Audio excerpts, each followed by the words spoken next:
these are the diffuse shaders, right? This little box right here, if you can see this. The diffuse shaders, and I'll just go over some of them. Okay, its default is Lampert shader. There's all these different ones, but we're going to start on the Lampert shader. It's just for general things. Default shader, you probably mostly use this shader just because it's easy to use, and well, all of them are easy to use, but just it works for lots of things. And it's pretty simple too. The reflect, well, obviously just adjusts the reflection of light coming from the lamps or anything like that. And the spec right here, just spec, and hard, just the specularity, hardness. I will go into that later. Okay, anyways, so that's the Lampert one.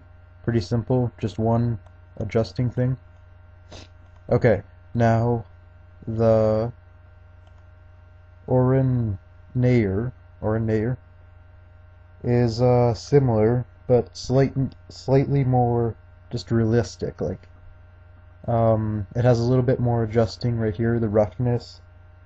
It just takes in account the imperfects of the object, like how the object is seen with the light and the shading. Like,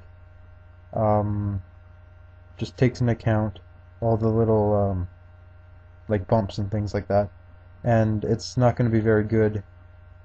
I'll put this down a little bit. You can kind of see it in the preview here. If this was a more detailed object, it would probably work for that better. Okay, now the Toon shader, which is a pretty common shader as well, is just a really hard and rough, well, not rough shader, but it's just more for, like, not realistic at all. Just don't use it for anything realistic. It's a hard edge cell shading, so it has some adjusting right here. The size is obviously the size of it, and smooth is the smoothness of the shading. So if you're doing a cartoon kind of character, then go ahead and use Toon, because that's what it's for. Okay. Miniert, yeah, is basically just like a Lampert. If you adjust the dark values, it's kind of cool because you get this like backlight effect. Just put it past 0, like under 0 or under 1, and you get this kind of effect that light is coming from the back, kind of. Other than that, it's pretty much the same, but it's kind of good for metals and things like that. Yep. Okay, and last, the Fresnel shader. Okay. Fresnel shader is actually like pronounced Fresnel, just like Fresnel, and it's nice for glassy and metal kind of textures.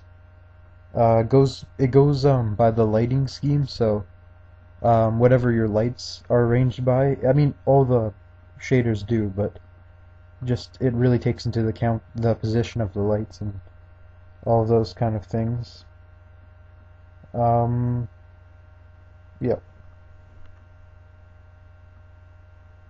Okay, and the Fresnel value is basically raising up how much the dark spots will be affected. So if you have a high Fresnel value, just the parts where the light are going to be just turned darker, basically.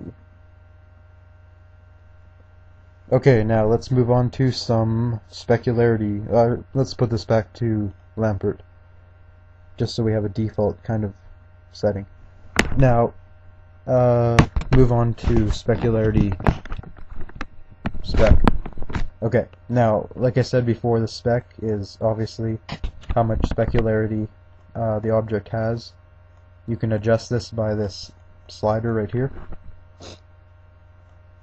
And the hard is how small the speck is. So you can put it up really far, or not so far. Okay. Probably know that.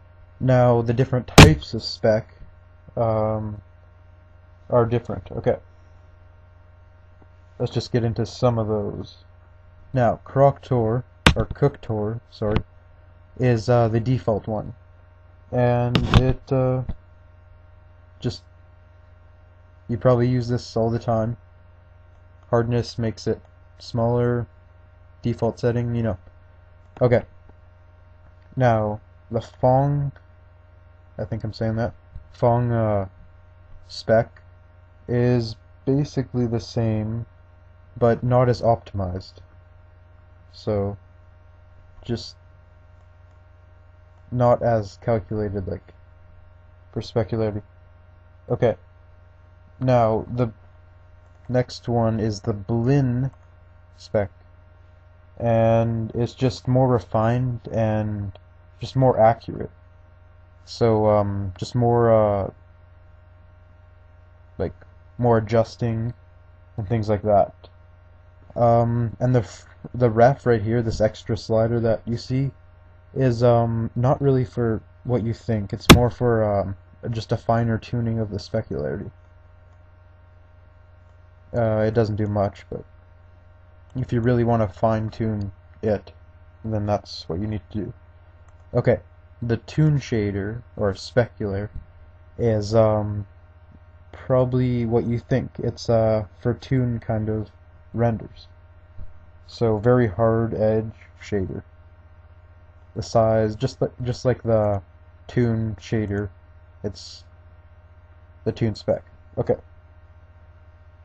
Now the last one, the Ward ISO, is well, it's more for shiny materials, just for glass or metals, and just, I think that's the size right here, RMS, size and just softness, and that's the, just how much, basically opacity is the spec. Okay, and I think this has gone on pretty long. So the next one we'll just get into some mirror transparency and ray tracing and all that. So, okay.